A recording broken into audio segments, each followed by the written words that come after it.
और उत्तराखंड में एक बार फिर से मौसम का मिजाज बदलने जा रहा है। 17 अप्रैल से बारिश और ओलावृष्टि की संभावना है।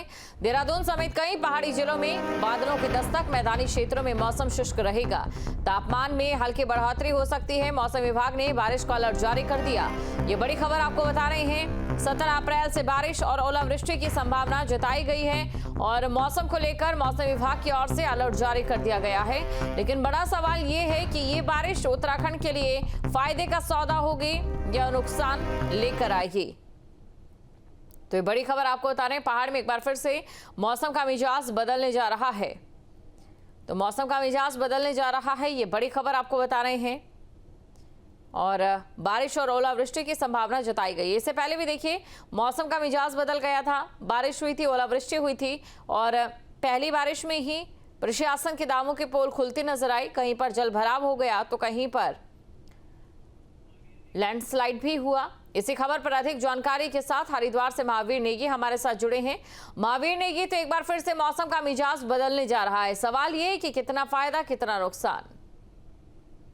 बिल्कुल, देखिए जाहिर सी बात है कि इससे पहले अगर 2 दिन पहले जब हमने देखा था कि मौसम का मिजाज बदला था तो वो खासी परेशानी लेकर आया था, क्योंकि हमने देखा था पहाड़ों पर जिस तरह की ओलावृष्टि हुई थी और जिस तरह से बारिश हुई थी उसने एक तरह से पोल खोल के रख दी थी और पूरी तरह से जनजीवन अस्त व्यस्त हो गया। तो ऐसे में अगर एक बार फिर से मौसम विभाग की चेतावनी है कि 17 अप्रैल से फिर से ओलावृष्टि और पहाड़ी इलाकों में बारिश हो सकती है, तो वो कहीं ना कहीं परेशानी का सबब बन सकती है। क्योंकि इस समय अगर मैं बात करूं मैदानी इलाकों में, इस समय गेहूं की फसल की कटाई का दौर चल रहा है और ऐसे में अगर बारिश होती है तो वो कहीं ना कहीं किसानों के लिए बड़ी समस्याएं पैदा करेगा। गेहूं की फसल के लिए बहुत नुकसानदायक एक तरह से ये बारिश हो सकती है। लेकिन अगर साथ ही बात की जाए पहाड़ी इलाकों की, तो पहाड़ी इलाकों में अगर ये बारिश होती है तो जिस तरह से चारधाम यात्रा की तैयारियां चल रही हैं, उन तैयारियों में एक व्यवधान डालने का काम ये बारिश और ओलावृष्टि कर सकती है। क्योंकि हमने जिस तरह से देखा केदारनाथ में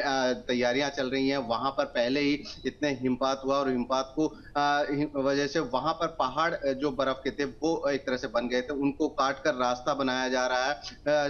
तो इस तरह से अगर हम कह सकते हैं कि जो बारिश होगी वो कहीं ना कहीं व्यवधान पैदा करने वाला होगा। लेकिन इसके दूसरी तरफ अगर दूसरे पहलू को हम देखें, जिस तरह से मैदानी इलाकों में गर्मी एक तरह से बढ़ चुकी है तो उनको राहत जरूर मिलेगी। लेकिन अगर हम इस मौसम को खुशनुमा जरूर ये बारिश कर सकती है, लेकिन इसके उलट कहीं ना कहीं नुकसान ज्यादा है। जी बिल्कुल। और देखिए एक तरफ चारधाम यात्रा भी शुरू होने जा रही है, उसको लेकर भी जो तैयारियां हैं प्रभावित हो रही है।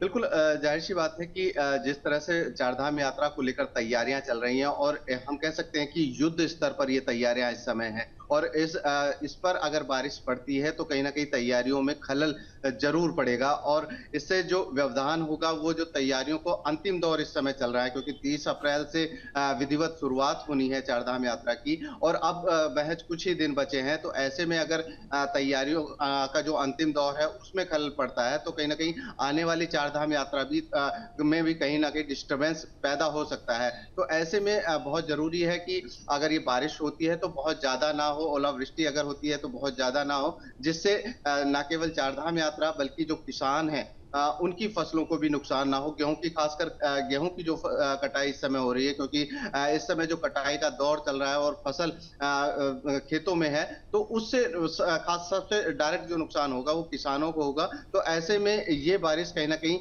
किसानों के लिए मुसीबत जरूर लेकर आएगी। जी बिल्कुल, ये जो बारिश है किसानों के लिए मुसीबत जरूर लेकर आएगी। लेकिन वहीं उसी के साथ एक सवाल ये भी खड़ा होता है कि अभी ये जो बरसात है बेमौसमी बरसात है, लेकिन सवाल ये कि जब बरसात होगी तब किस तरीके की तस्वीर होगी, क्योंकि जो दावे हैं और वादे हैं जमीनी सच्चाई से कोसों दूर।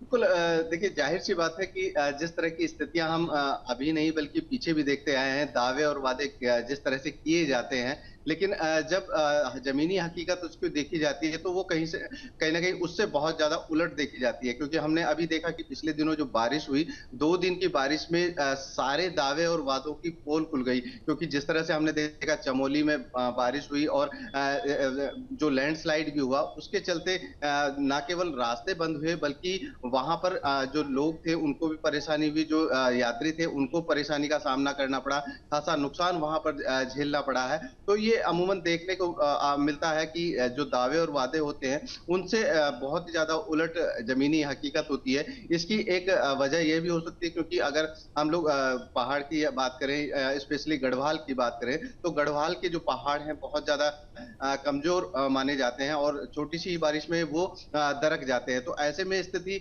जो तैयारियां होती हैं, जो वादे और दावे होते हैं, उन जो मौके पर स्थिति होती है वो बहुत ज्यादा अलग होती है। तो ऐसे में जाहिर सी बात है कि वादों का भी टूटना लाजमी है, क्योंकि जो मौके पर स्थिति होती है वो जो वादों हैं उनसे ज्यादा अलग होती है। तो ऐसे में कहीं ना कहीं कहा जा सकता है कि लोगों को परेशानी का सामना करना पड़ता है, लेकिन कोशिश हमेशा प्रशासन की यही रही है कि इस स्थिति से जल्द निपटा जाए और राहत और बचाव कार्य जल्द से जल्द शुरू किया जाए। जी। बिल्कुल शुक्रिया तमाम जानकारी को दर्शकों तक पहुंचाने के लिए महावीर।